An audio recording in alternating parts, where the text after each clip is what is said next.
ANC and DA do not represent the interest of the poor. They don't represent the interest of blacks. They've actually betrayed what ANC has betrayed what ANC was supposed to be about. It's supposed to be about liberation. There's no liberation for black people and for indigenous South Africans where you are aligned with corporate interests and big business, and you don't look at the divide between the rich and the poor in South Africa. There's a big divide, and ANC is reinforcing that. MK and EFF, as much corruption as they may have, they still fight for at least some marginal well-being for blacks. And what we're seeing now with the DA, we're seeing this thing where Cilius Brink, I don't know how to say Afrikaan terms. I'm not Afrikaan, but let's just call it Cilia, silly Cilia. Anyway, Silas he Brink. has to Silas step Brink. down.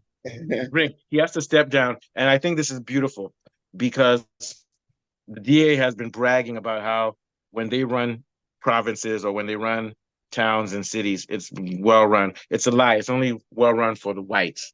And what I mean by the whites But is I actually is not. hear that DA Go is ahead. planning. I hear that DA is planning to renominate Silas Brink as the mayor. They don't seem to be happy with a vote of no confidence, and they are planning to Well, they bring can him try. back. Yeah, Yeah, they can try, yeah, but it's because still a political loss for them.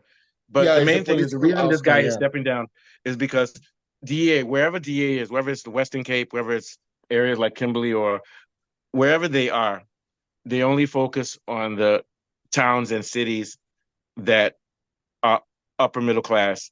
In other words, a lot of white people.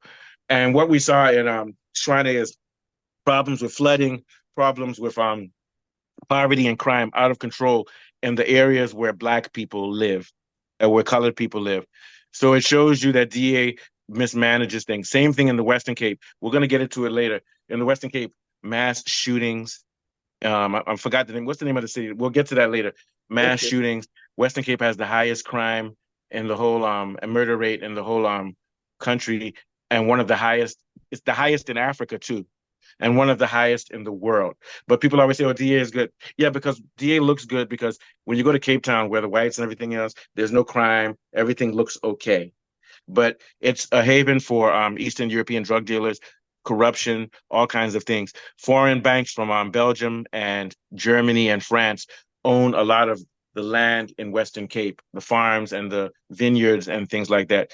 And so this catastrophe for DA, where Brink is being asked to step down, goes to show you that the DA is failing just as much as the ANC is failing in bringing a better standard of living for the poor and for the black and for the marginalized. That's all I have to say. What are your thoughts? Basically, I think if DA failed to reinstate this Brink guy, it could reduce their influence in the government of national unity because, first of all, the guy was ousted because ANC has a majority in the Shwane Council, basically, Yeah. and ANC doesn't want the guy there. So, Action SA is also being criticized by the government of national unity. So it just shows that it's a marriage of strange It's a bedfellows. it's yeah, it's a disunity because they're supposed to be unity together, but they're still playing internal There's no politics. unity. But but overall, they're still controlling the country, and that's why the country is headed to a disaster. Yeah, go ahead and continue. And we saw the same thing in Johannesburg. Guamanda was forced to step down. He's Jama Al Jama party, and then they brought in somebody Morero for ANC. But Hautang and Joburg is also a big man. Joburg is also suffering high levels of crime. I think there was some murders in Hillbrook yesterday and a lot of crime. So this government of national unity is a unification of ANC and DA, which is Yeah, mismanagement basically. of the country. I don't care where you're from. South Africans are telling us we're not going to talk. We're going to talk. You have to really take a close look at EFF and MK and start to think about stop giving votes to ANC and DA. They're destroying the country.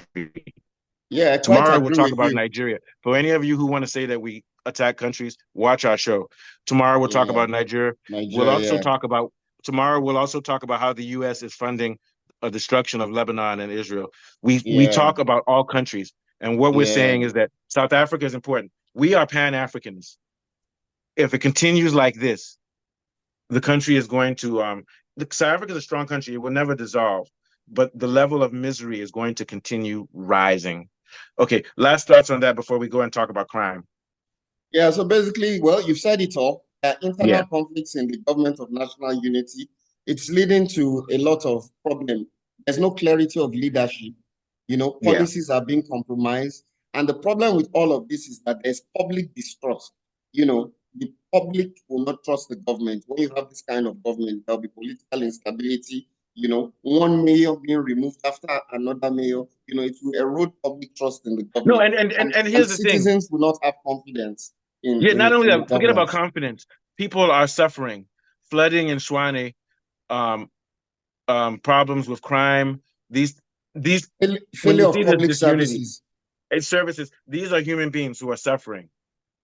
Crime is on the rise, rape is on the rise, and it's because none of South Africa's resources, or not none of them, very little of its resources are spent on infrastructure, education, and things like that, especially in the small towns and villages. If you go to the big city, like if you go to Schwane, if you go to the urban area parts of it, looks great. You go to Johannesburg, if you go to Sandton, if you go to Randburg, it looks great. But there are a lot of smaller areas where there's no representation, where there's no policing or anything, where you can just go and shoot people or kill. And that's what we're going to next. Can you tell us about? I'm hearing some strange stories. 17 people gunned down in Lusiki. How do you pronounce it? Yeah, Lusiki shooting. Yeah, Ngobuzana, 17 people yeah, shot. 70 people were gone down in two homes in Ngobuzana village in Lusikinki, Eastern Cape, basically. The victims included Yes. 15 women and 2 men. The 18th person is in critical condition. The exact motive for the killings remain unclear as police are still Yeah, basically it sounds like it was investigating. targeted. Yes, it looks And they were going to the like a funeral of two cult people kind who of had thing, died gangster earlier. cult kind of Yeah. thing. Yeah. That sounds like it's a feud. Yeah. And what makes me concerned is that these people came and shot 17 people, no response. I promise you, if this had happened in the middle of Cape Town, where the whites live and there's rich people, there would have been armed response in 11, 12 seconds Of to course, stabilize the situation. of What we're course. seeing in South Africa now is that in smaller towns and in villages, there is high rate of crime and the police are not there. I'm not going to say it's the police fault. The fault is that the funding is not there. The resources of South Africa are being used to police rich The neighborhoods, cities. Okay, cities, the and cities and the yeah. rich But neighborhoods. even within the cities, like if you go to Hillbrow, which is in and I'm going to say yeah, because a lot of people are going to be saying Hillbrow is where Nigerians live. Yes, there's a lot of criminals from Nigeria in Hillbrow, and there's a lot of crime. The police don't bother to check that area because there are not rich South Africans or rich foreigners living in those areas. So what we're seeing now with like what happened, like you said, with 17 people to get shot. Now that means there's a serious gun problem in South Africa. They can't Yeah, figure out who did it. I think last year about 20 or 30 kids were shot in a beer parlor in South Africa. yeah. And the people believe that the motive was that other beer parlors paid assassins to kill people who are in those beer parlors so that the business can come to them. This is I outrageous. imagine, I imagine That this is is a outrageous. gang-related activity as well. Oh yeah, gang really. So let's give you the numbers. In South Africa, 64 out of every 100,000 people gets killed. Now in America, which is violent, 4 out of 100,000. Nigeria is less than both countries, 1.5 out of 100,000. Nigeria has poverty and corruption. But what we're now targeting is the level of violence in South Africa. We're not judging. It's a problem for South Africa. And it's also a problem for the whole continent of Africa because South Africa and Nigeria are the giants of Africa. Africa, And yeah, they are absolutely. having social problems which are destabilizing them. So anyone who wants to be in denial, you can be in denial. The results will show if revenue that's coming out of South Africa is not used to provide security for people, infrastructure, and economic well-being, because all of it is tied together. The high violent rate is a symptom of disparity in wealth and extreme and very painful poverty. Okay, so now in Eerste River mass shootings, I think that's in Cape Province. Western Cape. We had two kids, a woman and her child killed, and I think six or something like 6 to 10 people shot. And this is clearly gang violence. They were targeting someone else. And this is the Western Cape, which is run by DA. The DA does not pump resources into areas where coloreds live, into areas where Black people live. They only focus on areas like Mowbray, Kensington, and all those nice little areas, or some of the places out there by Stellenbosch. But when in the areas where what I call real people live, no representation. The DA is a disgrace, an absolute disgrace. That's all I have to say. What are your thoughts? I agree with you. There are high levels of inequality and poverty. I think first and foremost, this is one of the main reasons. Deep-seated economic disparities lead to equality in class and poverty. Yeah. There's a lot of poverty, and then there's a prevalence of illegal firearms also among young people in South Africa. And the law enforcement too is very weak. So these are some of the things that are, it's very weak in those neighborhoods. In those neighborhoods, I lived in South Africa. I lived in a place called Observatory. I went to the University of Cape Town. The area is safe. It looks beautiful. And so if you are an American and you come to that area, you say, "Oh, Cape Town is beautiful. It's even more beautiful than America." No, but in the suburbs, go to Khayelitsha, go to Cape Flats, go to Belleville, go to those places, and you'll see the true Western Cape. It's crime-ridden. Yes. There isn't as much law enforcement in the suburbs. Same thing in America. So what happens is they only represent the people who have money.